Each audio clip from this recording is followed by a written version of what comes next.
یہ سوال ہی نہیں کہ ہم میلاد مناتے ہیں، یہ بتائیے کہ میلاد کیوں نہ منائیں؟ آپ کوئی ایویڈنس ہے ان قرآن کے اندر منع ہے؟ جواب آتا نہیں۔ احادیث مبارکہ میں منع ہے؟ جواب آتا نہیں۔ کیا صحابہ کرام رضوان اللہ تعالی علیہ مجمعین نے منع کیا؟ جواب آتا نہیں۔ بڑی عجیب غریب بات ہے کہ آپ منع کرتے ہیں۔ اچھا جناب یہ دیکھیے کہ میں بڑے سادہ الفاظ میں بتانا چاہوں گا کہ اسلام کیا ہے۔ اسلام 4 چیزوں پہ مشتمل ہے۔ حضور نے جو فرمایا وہ اسلام ہے، حضور نے جو کیا وہ اسلام ہے، اور حضور نے جس سے منع کر دیا وہ اسلام ہے، اور حضور نے جس سے منع نہیں کیا وہ بھی اسلام ہے۔ لہٰذا اگر کوئی آج کسی چیز کو منع کرتا ہے، اس کا مطلب یہ ہے کہ وہ اسلام کے منہ میں اپنی بات ڈال رہا ہے۔ اب نہ اللہ سے بھول ہوئی نہ رسول سے بھول ہوئی، قیامت تک کی ساری ناجائز چیزوں کو قرآن مجید اور احادیث نبویہ میں بڑے بڑے بورڈ لگا دیے گئے کہ these are the prohibited thing, یہ حرام ہے، یہ حرام ہے، یہ حرام ہے، بڑے بڑے بورڈ لگا دیجیے۔ اور دیکھیں طریقہ اور اصول بھی یہی ہے کہ ہر جائز چیز کا نہیں بتایا جاتا۔ مثال کے طور پر اگر آپ کو کہیں جانا ہے تو آپ نے کبھی زندگی میں بورڈ نہیں دیکھا ہوگا کہ الاؤ ہے ادھر آ جائیے، نہیں، یہ کہیں نہیں لکھا ہوگا۔ ناٹ الاؤڈ ہوگا وہاں ضرور لکھا، جہاں ناٹ الاؤڈ ہوگا، پروہیبٹڈ ایریا ہوگا، وہاں پر بورڈ لگا ہوگا کہ یہاں داخلہ منع ہے۔ لہٰذا قرآن و احادیث میں بھی بڑے بڑے بورڈ لگا دیے، یہ حرام، یہ حرام، یہ حرام۔ اور مجھے کہنے دیے ڈاکٹر صاحب، اللہ کا نبی بنیادی طور پر ہر جائز کام کروانے نہیں آتا، بالکل نہیں۔ دراصل اللہ کا نبی ہر ناجائز کام سے روکنے کے لیے آتا ہے۔ اگر جائز کام کی اگر جائز کام کروانے آتا اور جائز کی فہرست بنتی تو قرآن 30 پاروں پہ ہی 30,000 پارے بھی کم پڑ جاتے کہ یہ بھی جائز، یہ بھی جائز، یہ بھی جائز، یہ بھی فہرست، ایک پوری فہرست بن جاتی۔ کہاں تک ہم قرآن حفظ کرتے؟ لہٰذا قرآن کے اندر اللہ کو جو ناپسند چیز ہے ان کا بیان ہے، اللہ کو جو پسند ہے ان کا بیان ہے۔ ہر جائز چیز اللہ کا نبی کروانے نہیں آتا۔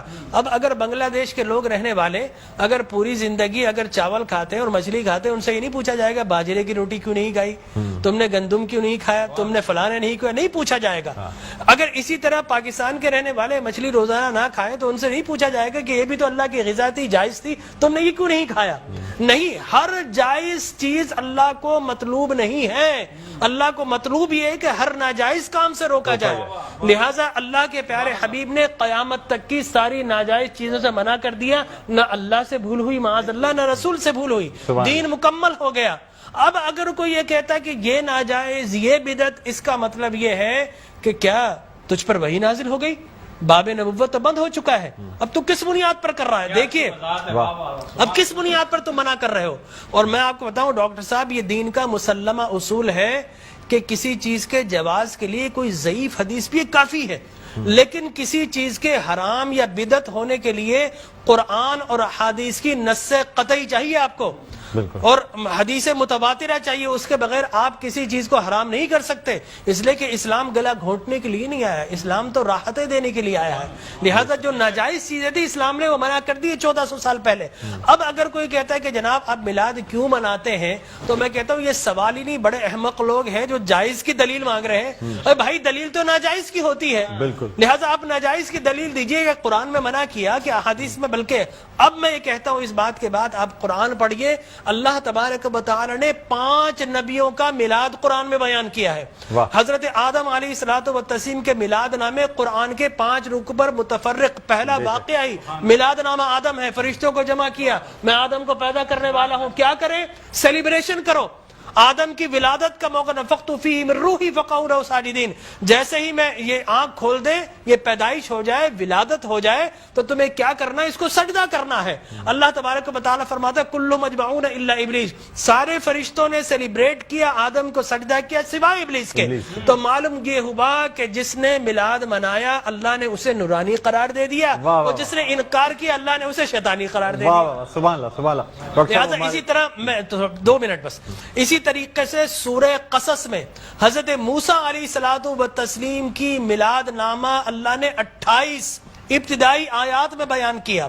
اور حضرت یحییٰ علیہ الصلوۃ والتسلیم کا میلاد نامہ سورہ مریم میں کیا سلام علیہ یوم ولدا، سلام ہو یحییٰ پر کس دن؟ جس دن وہ پیدا ہوئے. لہذا نبی پیدا ہو رہا تو اللہ سلام بھیج رہا ہے. اور پھر حضرت عیسیٰ فرماتے والسلام علیک یوم ولدت و یوم اموت و یوم ابعث حیا، سلام ہو مجھ پر جس دن میں پیدا ہوا. سرکار نے فرمایا. اور پھر اللہ تبارک و تعالی نے ووالدین وما ولد کہہ کر حضور کے میلاد کو بیان کیا. اور حضرت مریم کی میلاد کو اللہ نے سورہ آل عمران میں بیان کیا. پھر سرکار نے فرمایا کہ میرے غلام الجمعۃ عید للمسلمین. لوگ کہتے ہیں 2 عیدیں، تیسری عید مل گئی. حضرت عمر بن خطاب سے پوچھا کہ یہ الیوم اکملت لکم دینکم، یہ آیت ہمارے نبی پر نازل ہوتی تو ہم 2 عیدیں مناتے، ہم تو بطور عید مناتے.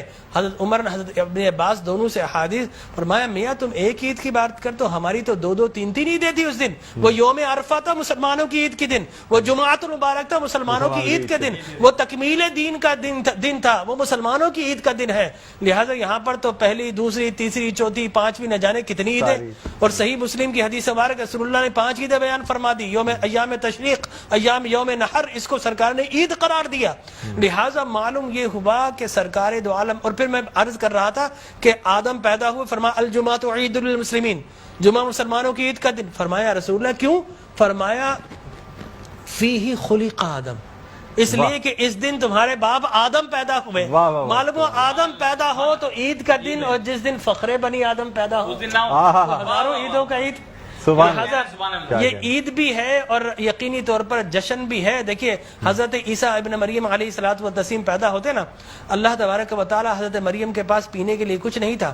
اللہ فرماتا وَحُزِّ إِلَيْكِ بِجِذْعِ النَّخْلَةِ تُسَاقِطْ عَلَيْكِ رُطَبًا جَنِيًّا، اے مریم گھبرا مت، اللہ کے میرا نبی آنے والا، اس کی ولادت ہونے والی ہے. یہ سوکھا ہوا درخت ہے، اس کو ہاتھ تو لگا.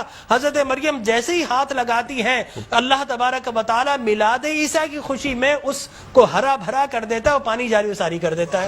تو اللہ تبرک بھی دیتا ہے، اللہ تبارک و تعالی اسے سیلیبریٹ بھی کرتا ہے. تو یقینی طور پر میلاد النبی صلی اللہ علیہ وسلم کے اگر جواز کی آپ بات کریں گے صبح ہو جائے گی. میں قرآن سے بھی بیان کرتا رہوں گا، میں احادیث نبویہ سے بھی بیان کرتا رہوں. لیکن ناجائز کی ایک دلیل اگر کوئی ہمیں دینا چاہے تو ہم موجود ہیں میٹرو ٹی وی پر، کوئی ایک دلیل ہمیں دے دے. لوگ کہتے ہیں بدعت بدعت، یہ بدعت. او بھائی بدعت، ہر نیا کام بدعت نہیں ہوتا، ہر نیا عقیدہ بدعت ہوتا ہے. لہذا وہ سمجھے ہی نہیں، ہر نیا کام بدعت نہیں ہے. میں آپ کو ثابت کر دوں ہر نیا عقیدہ بدعت ہے. لیکن آپ شیطان نے جب جو جس چیز پہ انسان کا ہے وہ قائم ہے، ہر نیا کام، اگر ہر نیا کام بدعت ہوتا، خوشی منانا، عید منانا، اس میں تو کوئی ایسی بات انوویشن ہے اسلام کے اندر. آپ یہ دیکھیں نا حضور اکرم صلی اللہ علیہ وسلم کی وفات شریف کے بعد قرآن مجید جمع کیا، بدعت. پھر اس کے بعد تراویح بدعت. وہ بخاری کے ہذہ نعمت البدع، حضرت عمر بن خطاب کے الفاظ ہے کتنی پیاری بدعت ہے کہ میں نے تراویح شروع فرما دی. تو مقصد وہ کہ بدعت اچھی بھی ہوتی ہے.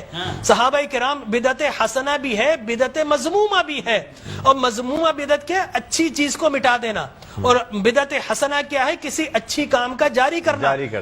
فرمایا من سن سنتا حسنتا فلہ اجرھا واجر من عمل بها الى یوم القیامہ. جو کسی اچھی سنت، اچھے کام کو جاری کرتا ہے، اس کے بعد قیامت تک اگر لوگ اس کام کو جاری رکھیں تو اس بگنر کو اللہ تبارک و تعالی اجر و ثواب عطا فرماتا ہے. سبحان اللہ. ہماری ٹرانسمیشن کا